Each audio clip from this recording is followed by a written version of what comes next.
We're improving our infrastructure and services because once somebody had told me, build bridges and people will come. Build systems and groups of people will come.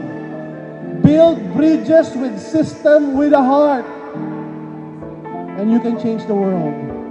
Are we changing the world? One person at a time, one family at a time, one country at a time, one nation at a time.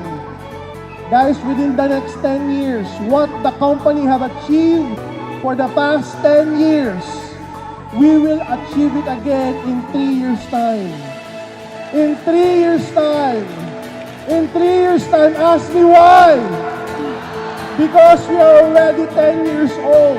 Our system are proven. Ask me why. Because we are 10 years, our system are stable. Ask me why.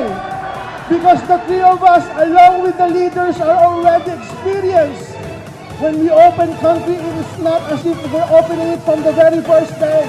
We have opened countries before.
Opportunity and the willingness to become a force of good in this world.